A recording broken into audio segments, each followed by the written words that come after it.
آپ اندازہ کر سکتے ہیں؟ اسی لیے حضرت علی جو ہیں وہ یعنی کوفے میں شہر سے باہر آپ کو پتہ ہے کنویں ہوا کرتے تھے، اکیلے جا کے کنویں پہ بیٹھ کے رویا کرتے تھے کہ اللہ اس امت کے ساتھ کیا ہو گیا۔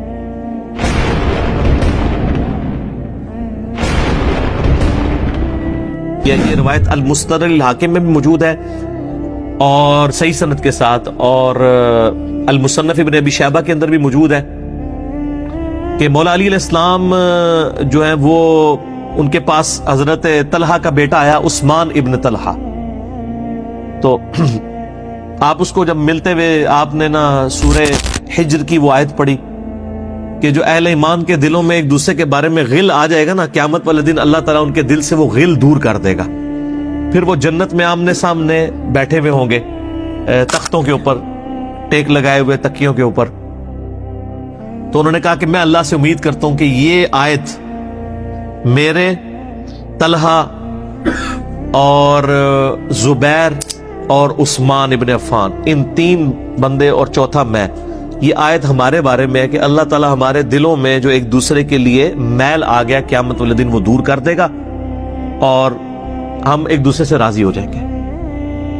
ظاہر ہے مطلب وہ تکلیفیں تو پہنچی تھی نا حضرت علی کو، مطلب کئی لوگوں سے تکلیف پہنچی، بل آپ نے ان کو ایک کلین چٹ دے دی کہ میں اللہ سے امید کرتا ہوں کہ ان لوگوں کے بارے میں یہ آیات ہے کہ اللہ تعالیٰ ہمارے دلوں میں ایک دوسرے کی نفرت ختم کر دے گا، جو اگر دنیاوی وجہ سے، دنیاوی طور پر کسی دینی وجہ سے آئی ہے۔ تو یہ غل کا لفظ وہاں پہ بھی استعمال ہوا ہے۔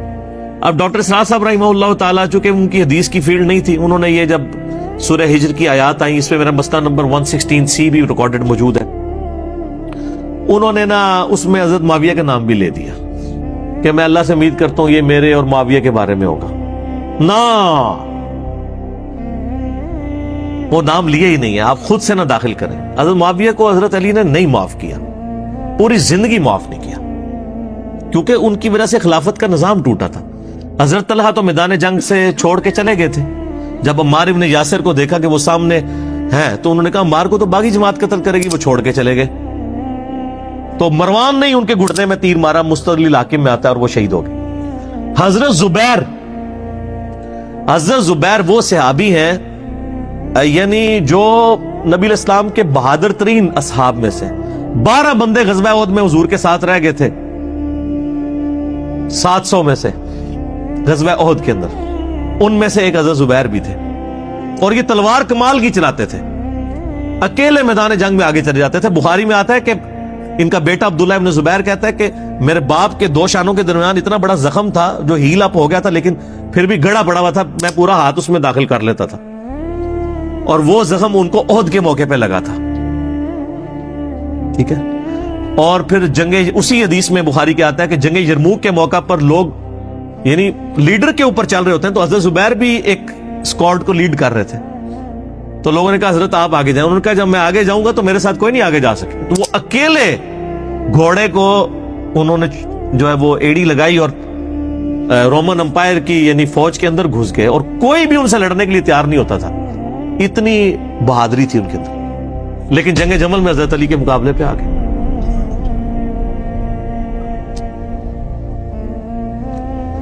اس تکلیف کا کوئی اندازہ نہیں کر سکتا۔ حضرت حسن ابن علی نے بتایا مولا علی سے کہ بھئی حضرت زبیر آئے ہیں، تو حضرت علی نے کہا کہ رکو میں خود جاتا ہوں۔ گئے، کہا زبیر یاد ہے وہ دن جب نبی تم مجھ سے بڑا پیار کر رہے تھے، پھوپھی ذات تھے نا، نبی علیہ السلام کی پھوپھی کے بیٹے ہیں حضرت زبیر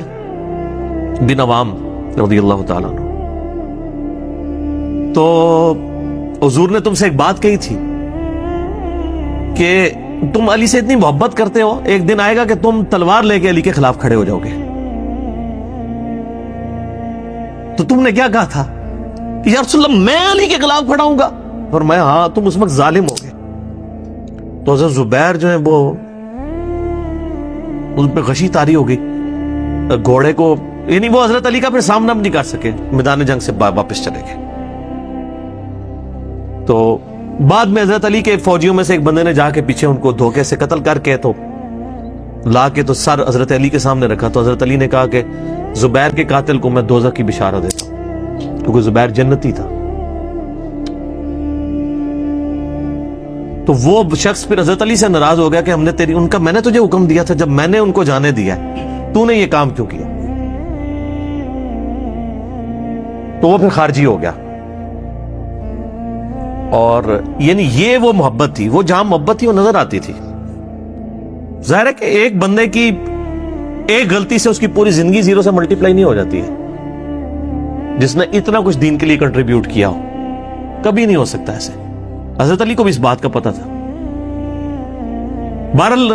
یعنی اللہ تعالیٰ ان سے راضی ہو، اسی لیے نبی علیہ السلام کی اس حدیث یعنی وہ حضرت علی کے اس قول کو حضرت علی فٹ کیا کرتے تھے حضرت زبیر، طلحہ اور حضرت عثمان ابن عفان پہ رضی اللہ تعالیٰ۔ باقی آپ میرا کربلا والا ریسرچ پیپر پڑھیں تو آپ کو پتہ چلے گا کہ کتنی یعنی مشکل وقت حضرت علی نے اپنی خلافت میں دیکھا ہے اس حوالے سے۔ یعنی مصنف ابن ابی شیبہ میں آپ کے مخالفین کی لاشیں بھی ہیں، ان پہ بھی حضرت علی گریہ کر رہے ہیں، ایک ایک کی لاش اٹھا کے اس کو صاف کر رہے ہیں۔ حضرت طلحہ کا بیٹا تھا محمد بن طلحہ، اس کی لاش دیکھی تو رو پڑے حضرت علی، حالانکہ وہ مخالفت میں لڑنے آیا ہوا تھا۔ پھر حضرت حسن سے کہا کاش میں جنگ جمل سے 20 سال پہلے ہی مر گیا ہوتا، میں یہ دن نہ دیکھ۔ ایک ایسا شخص جس نے 8 سال کی عمر میں اسلام قبول کیا، جس نے اسلام کو زیرو سے 3 براعظموں میں پھیلتے ہوئے دیکھا، اور اب اس کو بڑھاپے میں یہ دن دیکھنے پڑ رہے ہیں کہ اس کے سامنے اسلام کا شرازہ بکھر رہا ہے، کہ مسلمانوں سے لڑ رہے ہیں، ایک ایک جنگ میں 8-8 10 ہزار لوگ، جن میں مرنے والے صحابہ ہیں حضور کی تربیت یافتہ، جو ایک آواز کے اوپر حضور کی لبیک کہنے والے تھے، شیر و شکر تھے آپس میں۔ آپ اندازہ کر سکتے ہیں۔ اسی لیے حضرت علی جو ہیں وہ یعنی کوفے میں شہر سے باہر، آپ کو پتہ ہے کنویں ہوا کرتے تھے، اکیلے جا کے کنویں پہ بیٹھ کے رویا کرتے تھے کہ اللہ اس امت کے ساتھ کیا ہو گیا۔ کوشش کرتے رہے، بل اینڈ رزلٹ یہ ہے کہ وہ خلافت کا نظام۔ اسی لیے مصنف ابن ابی شیبہ میں آتا ہے کہ آپ نے فجر اور عشاء کی نمازوں میں قنوت نازلہ پڑھی، اللہم علیک بمعاویہ و اشیاعہ، اے اللہ معاویہ اس کے شیعہ کو برباد کر، علی اور اس کے عمرو بن عاص اور اس کے شیعہ کو، ابا سلمی اور اس کے شیعہ کو، قیس اور اس کے شیعہ کو برباد کر۔ باقی احادیث میں آپ علیہ السلام نے جو بشارت کر دی تھی، مسنن سعید کبریٰ کے اندر حدیث موجود ہے، حاکم کے اندر، کہ نبی علیہ السلام نے حضرت علی سے ایک دن فرمایا تھا، اے علی، اگلی امتوں میں سب سے بڑا بدبخت وہ تھا جس نے قوم عاد کی اونٹنی کو قتل کیا اور اس کے بعد عذاب آ گیا، میری امت کا سب سے بڑا بدبخت وہ ہوگا جو تیرے سر کے خون سے تیری داڑھی کو رنگ دے گا، اور وہی ہوا ہے۔ اور اس کے بعد پھر دیکھیں امت ایک جگہ جمع نہیں ہوئی ہے، حضرت علی ایک آخری کوشش تھے، اور جن لوگوں نے اس وقت ساتھ نہیں دیا پھر ان کو دنیا میں اس کا خمیازہ بھگتنا پڑا ہے۔ عبداللہ بن عمر نے بیعت نہیں نہ کی تو صحیح بخاری اٹھا کے دیکھیں، عبداللہ بن عمر کو آل امیہ نے قتل کروایا، حجاج بن یوسف نے زہر آلود نیزہ مروا دیا، اور حاکم کے اندر مجموع الزوائد کے اندر موجود ہے، حضرت عبداللہ بن عمر آخری عمر میں کہا کرتے تھے کاش میں اس وقت علی کا ساتھ دیتا اور یہ خلافت کا نظام تو بچ جاتا، کیونکہ کئی لوگ بیچ میں نیوٹرل ہو گئے تھے جو پھر ساتھ نہیں دیا، تو اس کی وجہ سے پھر حضرت علی کے چونکہ اب پاس اتنی مین پاور نہیں تھی کہ اس سسٹم کو سنبھال سکتے، بال پھر وہ شہید ہو گئے اور پھر معاملات آگے۔ صحیح بخاری میں حدیث ہے، نبی علیہ السلام کے پاس واشی آیا فتح مکہ کے موقع پر، اور وہ واشی کون تھا؟ قاتل حمزہ۔ ہائے ہائے ہائے، حمزہ نبی علیہ السلام کے صرف چچا نہیں تھے بلکہ بھائی بھی تھے، دودھ شریک، اور ہم عمر بھی تھے، دوست بھی تھے۔ واشی کو حضرت بلال نے سفارش کروائی کہ یا رسول اللہ میرے کہنے پہ معاف کر دیجئے۔ واشی پیش ہوا، فرمایا واشی یا رسول اللہ، قاتل حمزہ یا رسول اللہ، تیرا ایمان قبول ہے لیکن کیا تو ایسا کر سکتا ہے کہ اپنی شکل مجھے نہیں دکھانی؟ ہائے ہائے ہائے ہائے، یہ وہ شخص ہے جو حریص علیکم بالمؤمنین رؤوف الرحیم ہے،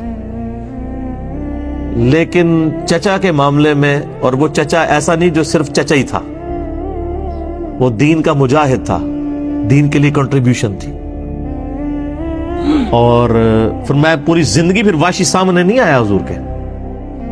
حالانکہ آپ کو تو اللہ نے گارنٹی دی ہے حریص علیکم بالمؤمنین رؤوف الرحیم. نبی علیہ السلام مومنین پر رؤوف بھی ہیں, رحیم بھی ہیں. اب میں تھوڑی سی انجینئرنگ کرتا ہوں کہ انسان کو اپنے چچا سے زیادہ محبت ہوتی ہے اپنی اولاد سے. مطلب اس پہ تو کوئی دوسری رائے نہیں ہے. جن جن کے بچے ہیں, یعنی میرے بھی اپنے بچے ہیں, آپ میں سے بھی اکثر لوگ شادی شدہ بیٹھے ہیں, آپ خود انالیسس کر لیں. بلکہ اولاد تو بعض کا انسان کو ماں باپ سے آگے ہو جاتی ہے. تو جن لوگوں نے حضرت حمزہ کے ساتھ ظلم کیا اور ان کو قتل کیا, ان کا ایمان قبول نہیں کیا گیا. تو جن لوگوں نے حضرت حسین ابن علی کے ساتھ ظلم کیا یا حضرت علی ابن ابی طالب کو تکلیفیں دی ہیں جو حضور کے بچوں کی جگہ تھے,